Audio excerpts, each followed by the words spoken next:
The Great Hall of the Galactic Council was bigger than most cities. Thousands of beings from across the galaxy sat in their floating chairs, each one representing their home world. The air hummed with translation devices turning alien languages into words everyone could understand. Today they were all here to talk about one problem: humans. Ambassador Zethkara of the Vrex Dominion stood up from his chair. His gray skin was covered in scales, and his red eyes glowed as he looked around the room. The Vrex were one of the oldest and strongest races in the galaxy. When they spoke, others listened. Fellow council member, Zethkara said, his voice carrying across the hall, we have a growing threat that we can no longer ignore. The humans. A wave of whispers spread through the chamber. Some beings nodded in agreement, others shifted uncomfortably in their seats. 50 years ago, we welcomed Earth into our community, Zethkara continued. We thought they would be like other new species, grateful for our guidance, happy to follow our rules. We were wrong. On the huge screen behind him, images appeared. Human ships flying through space. New colonies being built on distant planets. Trade agreements being signed with smaller alien races. In just 50 years, they have spread to 12 star systems. Their population grows faster than any other species.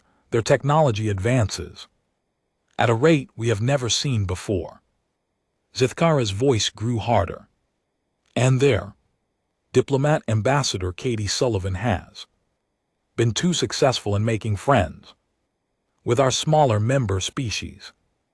In the human section of the hall, Ambassador Katie Sullivan sat quietly.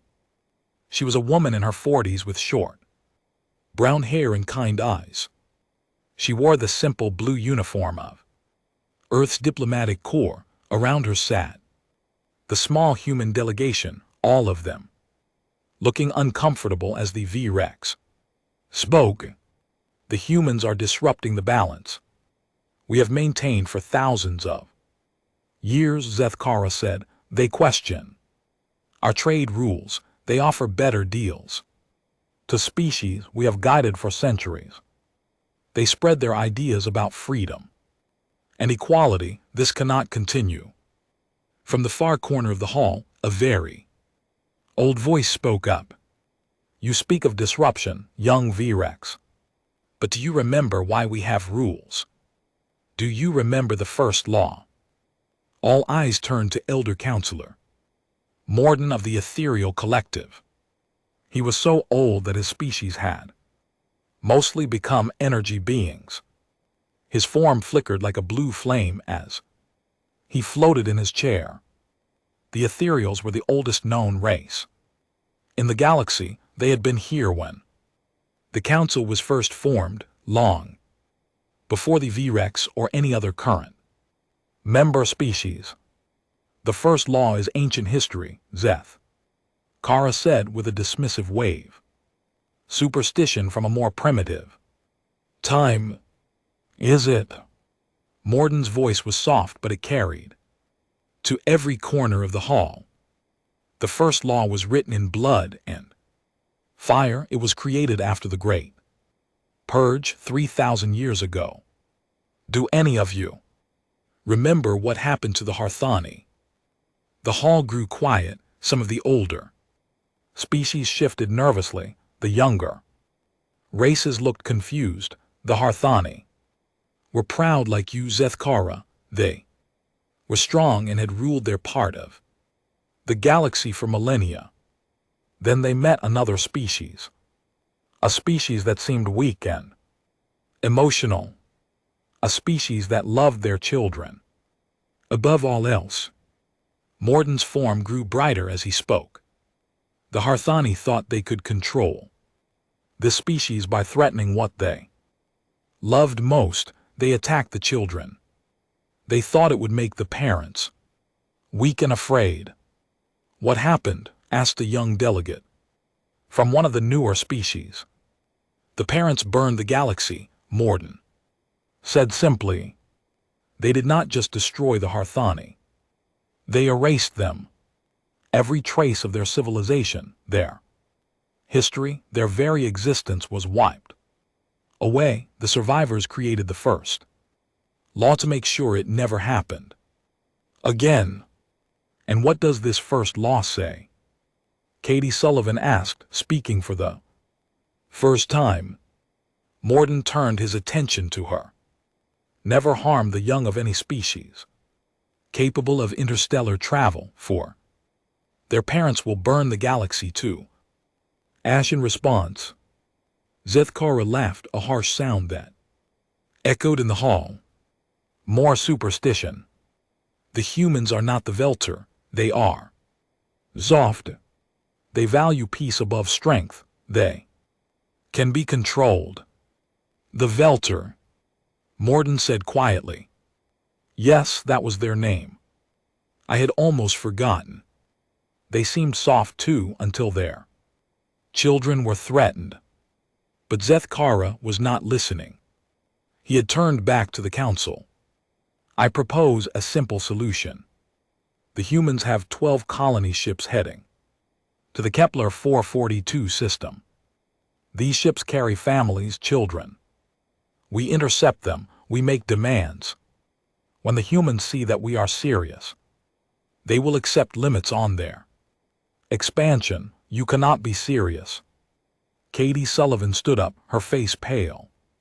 You are talking about threatening innocent families, children. I am talking about preventing a war. Zethkara replied, better to act now, while we still can, than to wait until the humans grow too strong to stop. The debate that followed lasted for hours. Species after species spoke. Some supported the VREX plan. Others had doubts. The smaller species, many of whom had good relationships with humans, argued against it. But the larger, more powerful species saw the humans as a threat to their authority.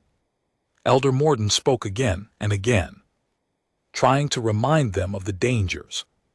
But his warnings fell on deaf ears. The younger species had never heard of the Velter or the Great Purge. The older species had convinced themselves that it was ancient history, with no meaning for today. Finally, the vote was called. The Great Hall fell silent as the results appeared on the screen. 847 votes in favor of the VREX proposal. 156 votes against. The motion passed. The decision is made, announced the council speaker. The VREX Dominion will intercept the human colony fleet at Kepler 442. They will demand that Earth accept limits on human expansion. If the humans refuse, appropriate pressure will be applied. Katie Sullivan stood up again, her voice shaking with anger. You have no idea what you are doing. Humans are not like other species. We do not respond to threats against our children the way you think we will. We shall see, Zethkara said with a cold smile.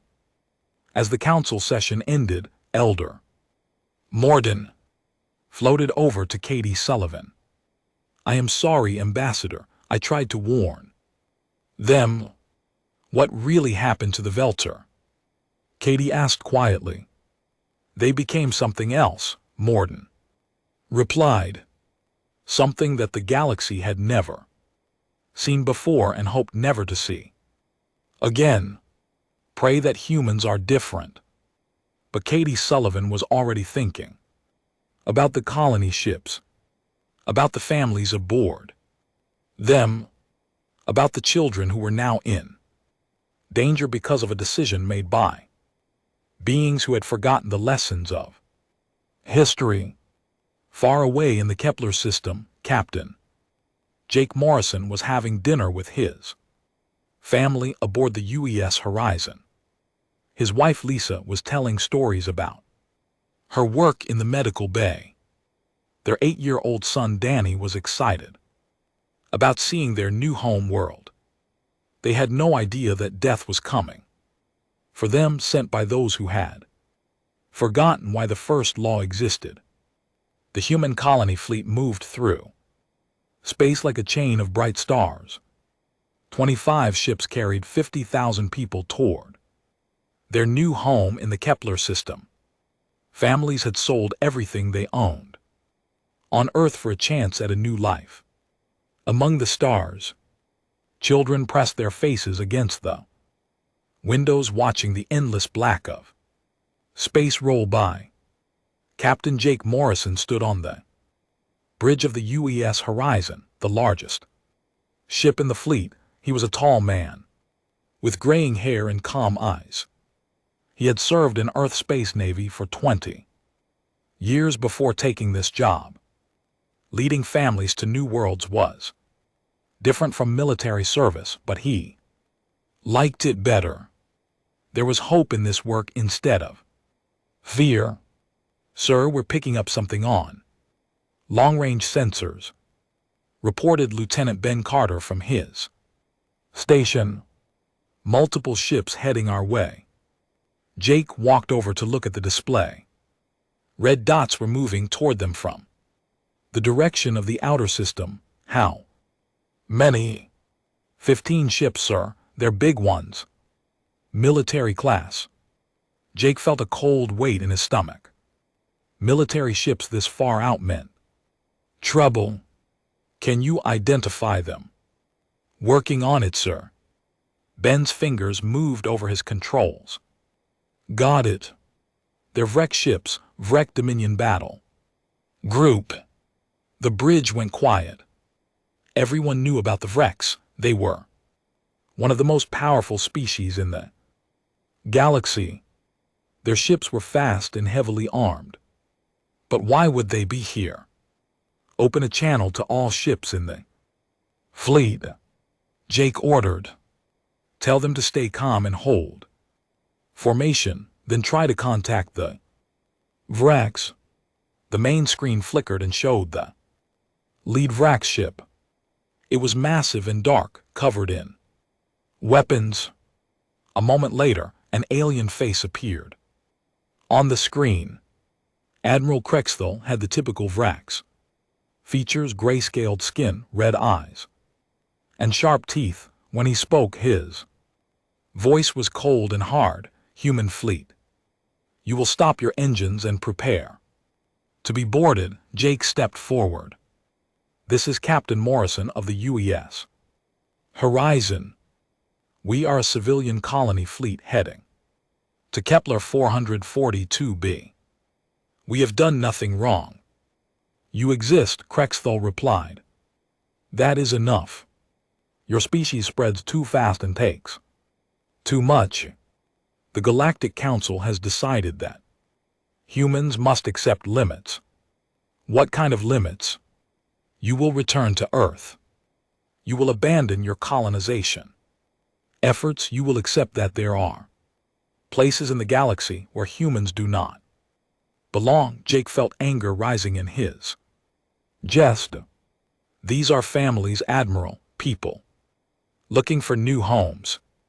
We have the right to travel freely in Council space. Rights are given by those with power." Krexthal said, "We have power. You do not. Turn around and go home." "I cannot do that. These people have given up everything for this chance. We will continue to our destination." Krexthal's red eyes glowed brighter. "Then you will face the consequences." The screen went black. Around the bridge, warning lights began to flash. The Vrak ships were powering up their weapons.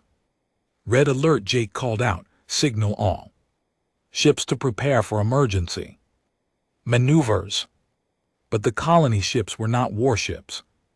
They were big and slow, designed to carry families and supplies, not to Fight!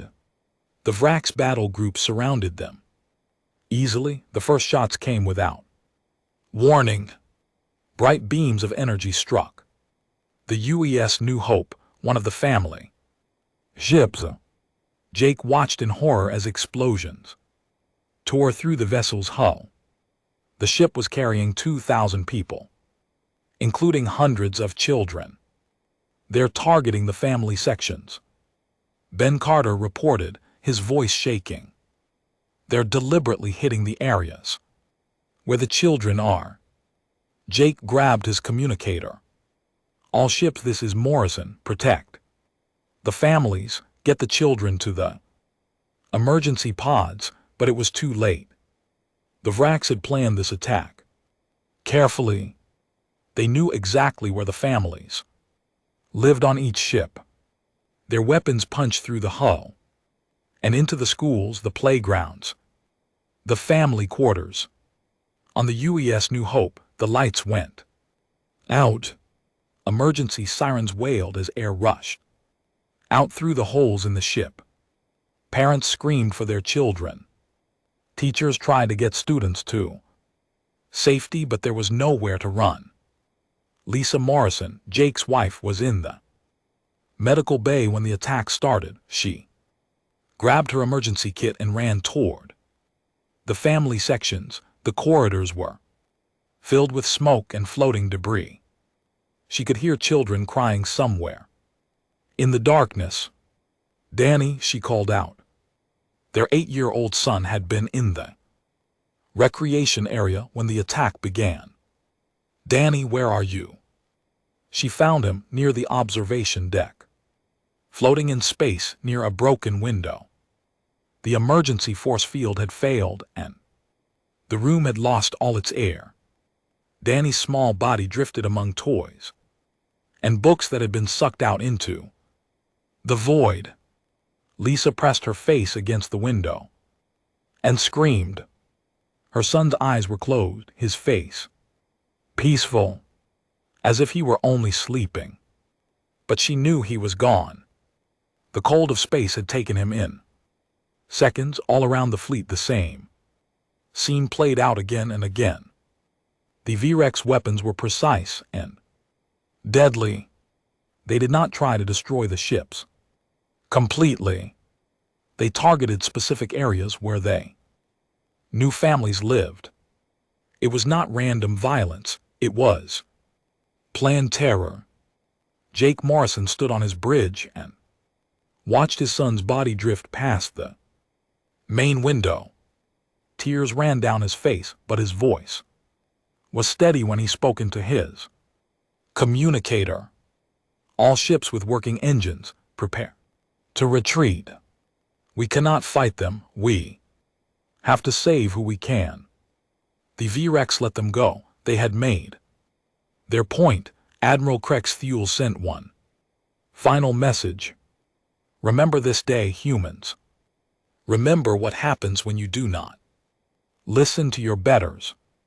The surviving ships limped back toward Earth. Behind them they left a field of debris and bodies. The final count was terrible.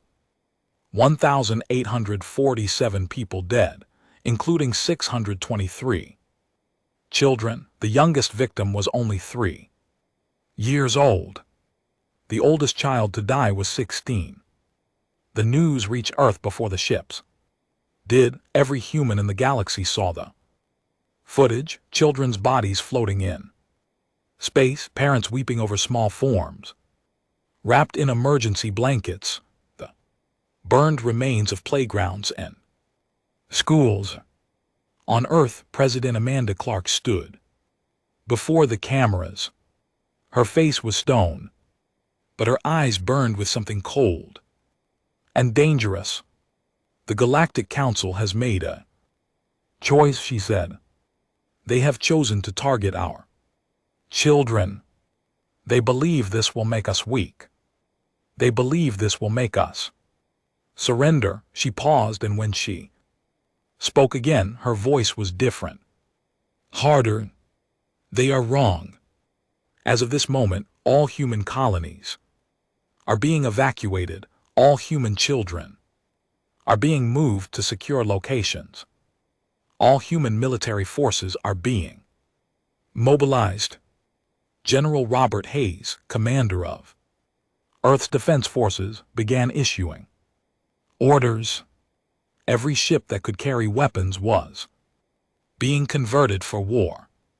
Civilian factories stopped making cars and computers and started making missiles and armor. But the most frightening change was in the people themselves. Humans had always been emotional, but now that emotion was focused like a laser beam. They were not angry. Anger was too small a word for what they felt. They were something else entirely. In research centers around Earth, scientists worked around the clock on new weapons. Dr. Benjamin Price, the head of experimental physics, had a new look in his eyes, the same look that appeared on every human face when they saw the footage from the colony fleet. "What are you working on?" his assistant asked. "Something that will make sure this never happens again." Price replied, "Something that will teach the galaxy why humans protect their children." On the edge of human space, merchant vessels began disappearing. Vrex trading posts went silent. No one claimed responsibility, but everyone knew the humans had begun their response. Elder Morden, watching from his chambers on Nexus Prime, sent urgent messages to every species he could contact. The message was always the same: "They have awakened the child killers. Curse, prepare for the burning." But across the galaxy, most beings thought the old ethereal was being dramatic. Humans were soft. Humans were peaceful. How much damage could they really do? They were about to find out. 3 months after the attack on the colony fleet, strange things began happening. Across the galaxy, Vrex trading posts that had operated for decades suddenly went silent. No distress calls, no explosions, no battles. The stations were just empty when other ships arrived to check on them. The first to disappear was Station Kethmore on the edge of human space. It was a small outpost where Vrex merchants sold weapons and shipped parts to anyone with enough credits. When an Etherian cargo ship docked there for supplies, they found the station completely abandoned. Food was still warm in the cafeteria. Computer screens were still running. But every Vrex was gone. The same thing happened at 12 stations over the next few weeks. No signs of violence, no damage to the facilities. The Vrex had simply vanished, leaving behind only empty corridors and the smell of fear. Admiral Susan Chen stood on the bridge of the UES Retribution, humanity's newest and most dangerous warship. She was a small woman with short black hair and eyes that seemed to see everything. Before the attack on the colony fleet, she had been an explorer captain mapping new star systems for peaceful colonization. Now she commanded something the galaxy had never seen before: a human war fleet built for one purpose. "Status report," she said to her bridge crew.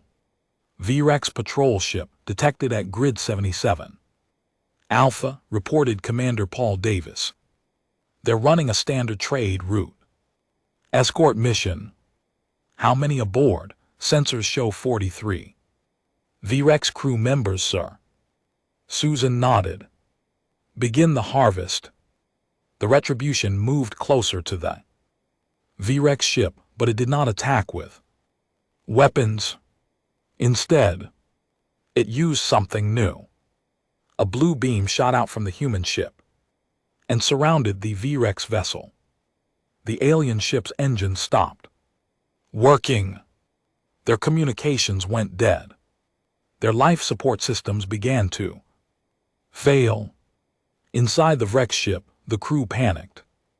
They had never seen technology like this before. Their captain, a veteran warrior named Vixthara, tried to send a distress call, but nothing worked. The humans had somehow taken control of their entire ship without firing a single shot. The blue beam pulled the wrecked ship into the Retribution's cargo bay. When the bay doors closed, human soldiers in black armor boarded the alien vessel. But they did not kill the wreck's crew. Instead, they did something worse. "You are going to watch something," the human commander told Vixthara. "You are going to see what your people did to our children. And then you are going to carry that memory for the rest of your life." The wreck's crew was forced to sit in chairs while screens showed them footage from the colony fleet attack. They saw the children's bodies floating in space. They heard the parents screaming. They watched 8-year-old Danny Morrison drift past the camera, his small face peaceful in death. "This is what you did," the human commander said. "This is what your leaders ordered. Now you understand why we are here." After hours of forced viewing, the wreck's crew was released. Their ship was repaired and they were given enough fuel to reach the nearest wreck's world. But they were changed. The horror of what they had seen broke something inside them. Many of them refused to serve in the wreck's military anymore. Some went insane from the guilt. This happened again and again throughout wreck space. Human ships appeared like ghosts. Captured wreck's vessel showed the crews the footage of dead children, and then released them. It was not traditional warfare. It was something far more effective. Captain Jake Morrison commanded his own ship now, the rebuilt UES Horizon. The name was the same, but everything else was different. This new Horizon was built for war. Its hull black as space and covered with weapons that bent the laws of physics.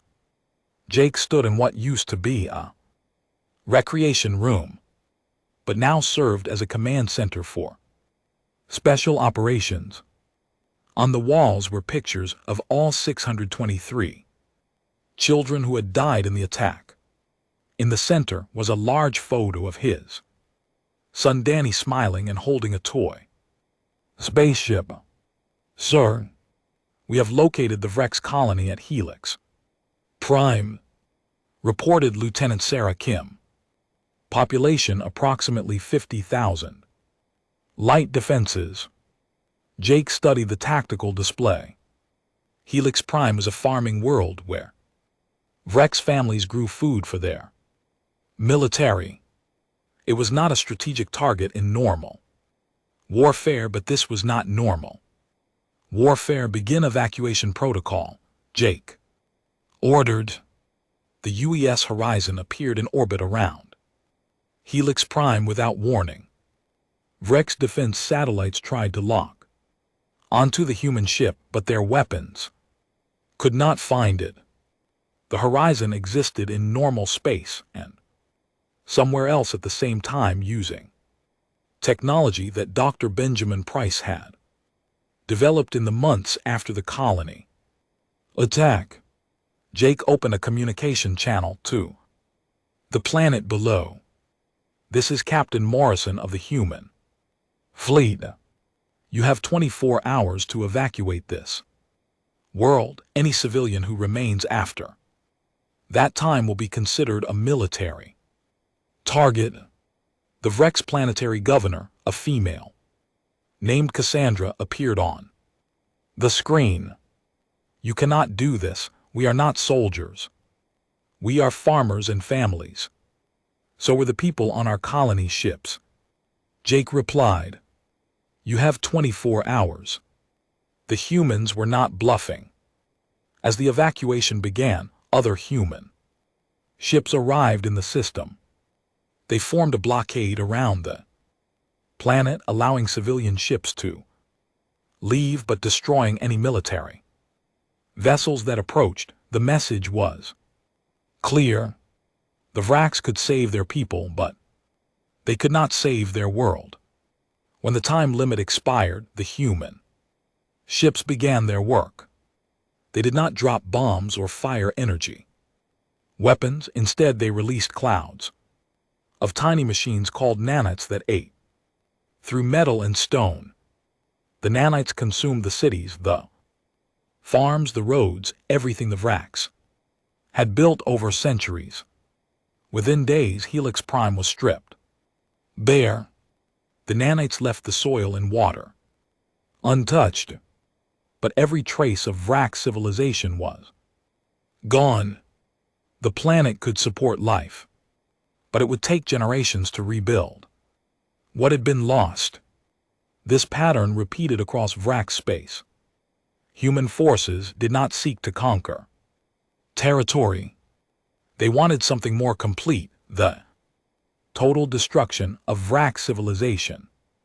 Every military base, every government building, every symbol of Vrak's power was systematically erased. On Nexus Prime, the Galactic Council watched in growing horror. Ambassador Katie Sullivan, now dressed in black mourning clothes, sat in the human section and said nothing. When other delegates tried to speak with her, she only replied with 4 words. "You killed our children." Counselor Zethkara, who had proposed the attack on the colony fleet, tried to organize a response. "The humans have gone insane," he told the council. "They must be stopped before they destroy everything." But other species were afraid to act. The humans had shown new weapons that no one understood. Their ships could appear anywhere without warning. Their technology seemed to break the basic laws of physics. Elder Morden floated in his chamber watching reports from across the galaxy. The ethereal had lived for thousands of years, but he had never seen anything like this. The humans were not just fighting a war. They were remaking themselves into something the galaxy had never encountered. "How long until the Vrek surrender?" his aide asked. "The Vrek will never surrender," Morden replied. "Their pride will not allow it. But it does not matter. The humans are not seeking surrender. They are seeking extinction on Earth." President Amanda Clark received daily reports about the war. Human casualties were almost zero. Vrek military losses were total. But the cost was visible in other ways. The humans who returned from combat were different, harder, colder. They had seen too much and done too much to ever be the same. Dr. Benjamin Price worked in his laboratory, creating new weapons faster than the military could deploy them. His latest invention could make entire star systems uninhabitable. When his assistant asked why he was building such terrible things, Price pointed to a picture on his desk. It showed him with his daughter Emma, who had been on one of the colony ships. She was 7 years old in the photo, laughing as she played with a puppy. She had died when the Vrek attacked the family quarters because they took everything that mattered, Price said. "Now we take everything from them." The war was only 3 months old, but already the galaxy was changing. Species that had ruled for millennia watched nervously as human ships patrolled their borders. Trade routes that had been safe for centuries now carried warnings about human patrols, and somewhere in the darkness between the stars, the Vrek leadership finally understood what they had awakened, but understanding came too late. The humans were no longer the peaceful explorers who had joined the Galactic Council 50 years ago. They had become something else entirely, something that would not stop until every trace of those who had harmed their children was wiped from existence. 6 months after the attack on the human colony fleet, Dr. Benjamin Price stood in his laboratory looking at something that should not exist. The device on his table was no bigger than a briefcase, but it contained enough power to destroy a star. The equations behind it made no sense according to everything the galaxy knew about physics, but it worked.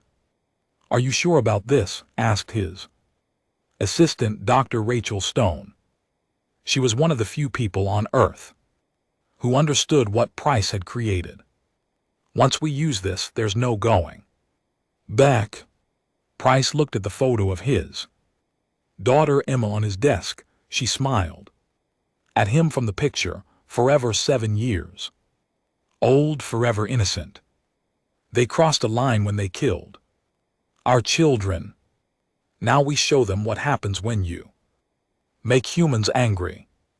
The device was called a quantum resonance disruptor. In simple terms, it could reach inside a star and change how it worked. Instead of burning steadily for billions of years, the star would collapse and explode in a matter of hours. Price had built 12 of them. Admiral Susan Chen received the new weapons aboard the UES Retribution. Her ship had grown larger over the months, adding new sections filled with technology that most species could not even imagine. The Retribution was no longer just a warship. It was a mobile factory for building things designed to end civilizations. "Target confirmed," reported Commander Paul Davis. Vrax Prime, homeworld of the Vrax Dominion, population 8 billion. Susan studied the tactical display.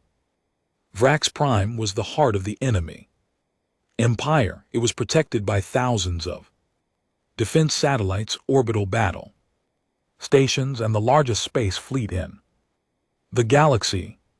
No single ship had ever challenged it before. "Take us in," Susan ordered. The Retribution did not approach Vrax Prime through normal space. Instead, it used the dimensional manipulation technology that human scientists had developed. The ship existed in multiple realities, at once appearing and disappearing like a ghost.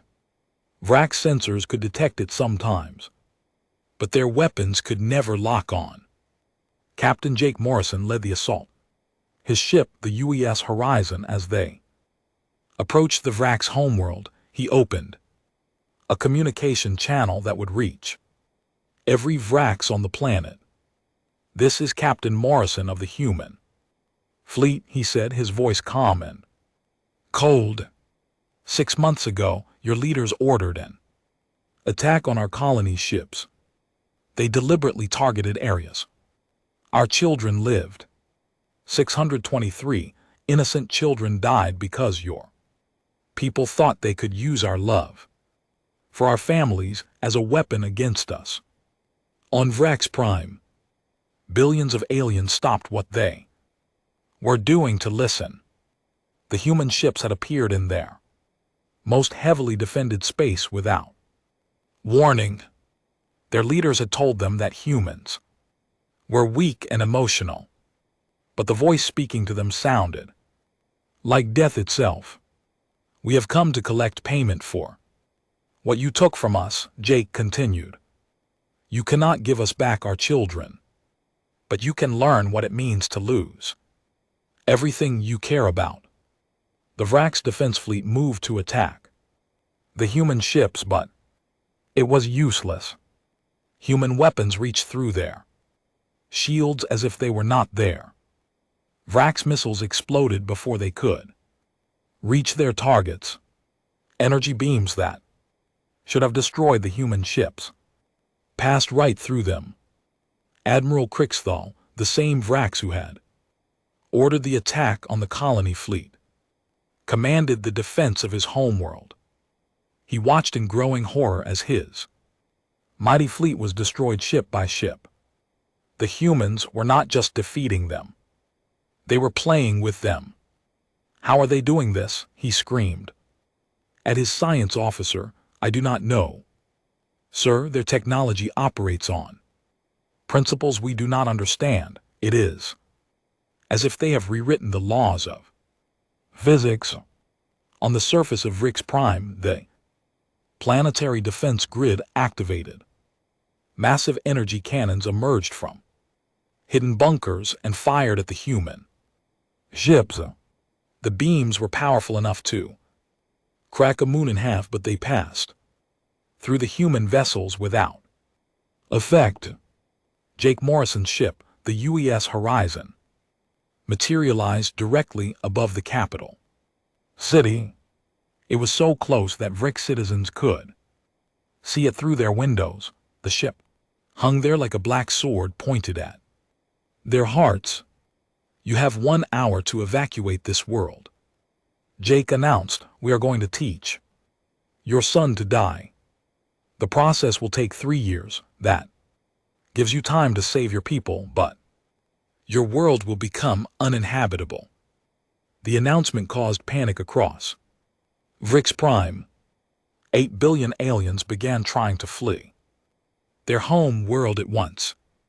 But there were not enough ships. There was not enough time. The Vrix had never planned for the complete evacuation of their planet. Admiral Susan Chen's ship, the Retribution, moved toward Vrix Prime's sun. The star was ancient and stable, burning peacefully at the center of the system. It had given life to the Vrix for millions of years. Soon it would give them death. Deploy the disruptor Susan ordered. The quantum resonance disruptor was launched toward the star. It was such a small thing, no bigger than a child's toy, but it carried the end of a civilization. When it reached the sun's surface, it burrowed deep into the nuclear fire at the star's heart. The changes began immediately. The sun's light started to flicker. Solar flares erupted from its surface. The star's magnetic field twisted and warped. Vrix scientists watching from their observatories realized what was happening and screamed in terror. "They are killing our son," Dr. Vastor, the Vrix chief astronomer, reported to his government. "The humans have somehow destabilized the nuclear reactions at the star's core. The process is irreversible." On Nexus Prime, the Galactic Council watched the events at Vrix Prime in shock. Species that had existed for millions of years sat in their chairs and tried to understand what they were seeing. The humans were not just destroying a planet or even a solar system. They were committing an act of such scale that it challenged the basic order of the galaxy. "This must stop," declared Ambassador Theclon of the Zephyrian Trade Union. "The humans have gone beyond all reason. They are destroying one of the oldest civilizations in the galaxy." Katie Sullivan, the human ambassador, stood up slowly. She had not spoken in the council chambers for months. When she did speak, her voice was quiet, but every being in the hall heard her.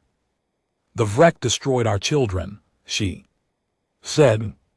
"Did you think there would be no consequences? But this is genocide," Theclon protested. "You are killing billions of innocent beings.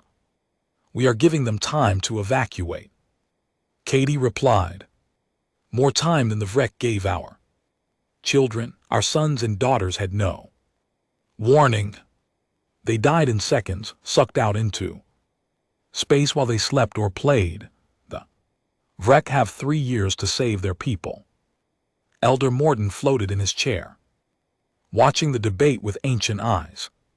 He had seen the rise and fall of countless civilizations, but he had never witnessed anything like this. The humans were not conquering the Vrek. They were erasing them. Tell us about the Velter, Theklan demanded of the old ethereal. Tell us what really happened 3,000 years ago. Morden's form flickered as he accessed memories from the distant past. The Velter were explorers, much like humans. They were curious and friendly, eager to learn about other species. The Harthani thought this made them weak. What did the Harthani do? They captured a Velter colony ship. Aboard were 300 families traveling to a new world. The Harthani tortured the children in front of their parents, demanding that the Velter submit to their rule. The Gao council chamber was silent except for the hum of translation devices. The Velter agreed to every demand. Morden continued. They surrendered their weapons, their technology, their freedom. They became slaves to save their children, but the Harthani killed the children anyway. They said it was to teach the Velter a lesson about power, and then the Velter changed. Within a year they had developed weapons that could destroy stars. Within 5 years, they had erased every trace of Harthani civilization from the galaxy. Every world, every station, every ship. The Harthani had ruled over 1,000 star systems. When the Velter were finished, there was no evidence that the Harthani had ever existed. Theklan stared at the old ethereal. What happened to the Velter after that?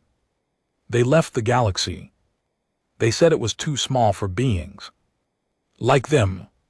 Some say they found other galaxies to explore. Others believe they transcended physical existence entirely. But before they left, they helped us create the first law. On Vrex Prime, the evacuation continued. In chaos, millions of Vrex crowded onto ships designed to carry thousands. Families were separated, children cried for parents they would never see again. The lucky ones escaped to other worlds. The unlucky ones remained behind to watch their sons slowly die. Jake Morrison stood on his bridge and watched the Vrax fleeing their home world. He felt no satisfaction, no joy in their suffering. There was only a cold emptiness where his heart used to be. His son Danny was still dead. His wife, Lisa, spent her days staring at empty space, broken by grief. Victory would not bring back what they had lost, but it would ensure that no other parent would have to feel this pain. Dr. Benjamin Price monitored the quantum disruptor from his laboratory on Earth. The device was working perfectly. Vrax Prime's sun would continue to burn for exactly 3 years, 2 months, and 16 days. Then it would collapse into a black hole, taking the entire system with it. He had 11 more disruptors ready to deploy. The Vrax had other colony worlds, other suns that warmed their children. Price intended to kill them all. 1 year after the attack on the human colony fleet, Vrax Prime's sun began to flicker like a dying candle. The proud home world of the Vrax Dominion was now a cold, empty rock, drifting through space. 8 billion Vrax had been scattered across refugee camps on distant worlds. Their mighty empire was nothing but a memory. But humanity was not finished. The Galactic Council made one last desperate attempt to stop what they now called the human storm. A massive fleet of ships from 50 different species gathered at the edge of human space. It was the largest military force ever assembled in galactic history. Generals and admirals from across the galaxy commanded vessels that represented thousands of years of technological advancement. Admiral Susan Chen met them with a single ship. The UES Retribution hung in space before the enormous alien fleet like a tiny black dot against a wall of. The human ship was dwarfed by the massive alien vessels, some of which were the size of small moons, but no one was laughing at the size difference anymore. "This is Admiral Thane of the combined Galactic Fleet," came the transmission. "You will surrender immediately and submit to galactic justice for your crimes against the Virex people." Susan Chen stood alone on her bridge. Her crew had been reduced to just 12 humans. But the ship ran itself now. Human technology had advanced so far in the past year that organic beings were barely necessary to operate their vessels. "You want to see a crime?" Susan said into her communicator. "Let me show you." One, on the main screen she displayed footage from the colony ship attack, the same footage that had been burned into the mind of every human alive. Children's bodies floating in space. Parents screaming in the darkness. 8-year-old Danny Morrison drifting past the camera with his eyes closed forever. "The Virex did this deliberately," Susan continued. "They targeted the areas where our children lived. They killed 623 innocent boys and girls because they thought it would make us weak." Admiral Thane's voice came back, harder. "Now, that does not justify genocide. You have destroyed an entire civilization, have we?" Susan asked. "The Virex are still alive. Scattered, homeless, but alive. We gave them more mercy than they gave our children." The alien fleet began to spread out, trying to surround the lone human ship, but Susan was not concerned. She had come here to teach the galaxy. Final lesson. "You want to know what real power looks like," she said. "The UES Retribution activated a weapon that Dr. Benjamin Price had completed just days before. It was called a stellar ignition device, and it could turn any star into a supernova instantly." Susan aimed it at an empty star system 50 light-years away, a system with no planets and no life. The weapon fired 50 light-years away, a star that had burned peacefully for billions of years, suddenly exploded with the fury of creation itself. The explosion was so bright that it lit up the night sky of a dozen worlds. The energy released was equivalent to all the weapons in the Galactic Fleet firing continuously for 1,000,000 years. The alien fleet stopped moving. Every admiral, every general, every being with eyes to see understood what they were looking at. The humans could destroy stars at will. They could end solar systems with the push of a button. "This is what we could do to your home world," Susan said quietly. "This is what we could do to every star in the galaxy. But we will not, because we are not like you. We do not hurt innocents for political gain." Admiral Thane's reply came after a long silence. "What do you want?" "The Galactic Council is finished," Susan replied. "It has proven that it cannot protect the innocent or control its own members.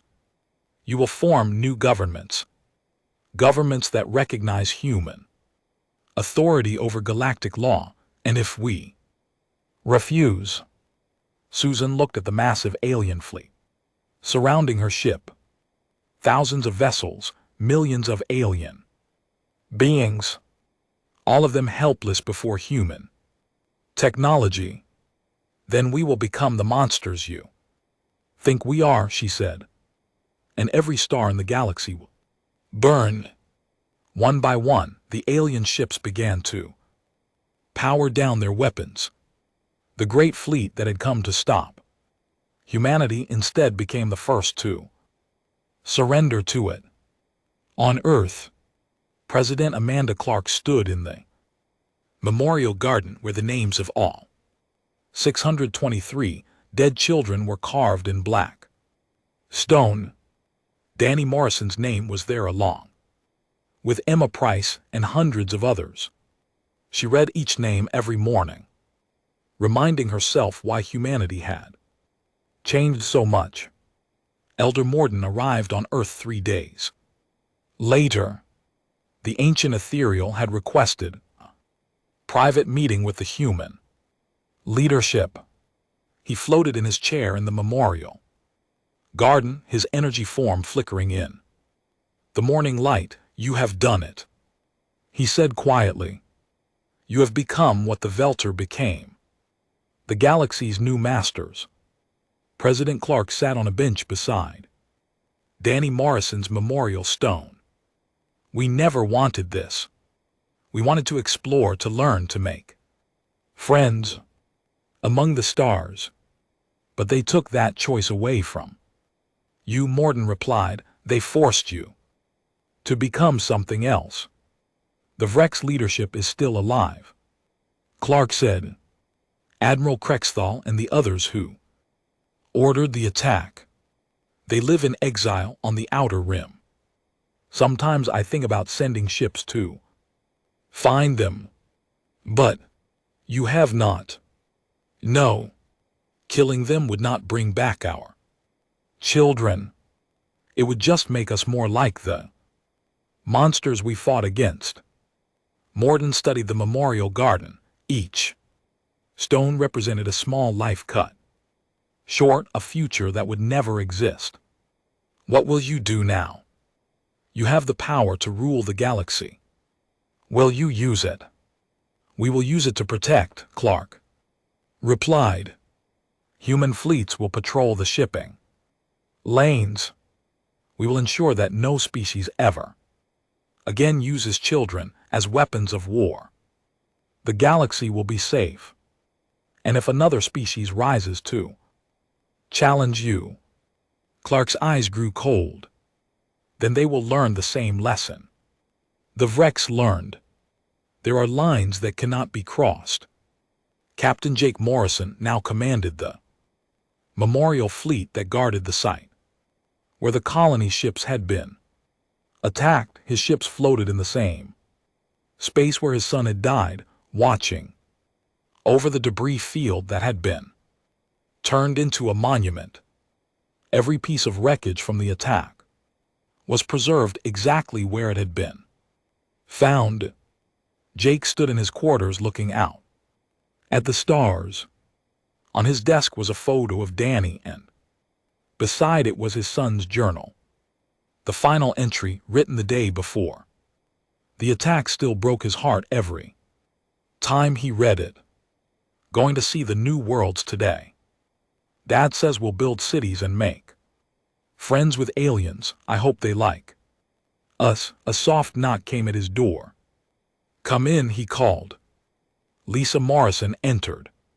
His wife looked older now, her hair gray and her face marked by sorrow.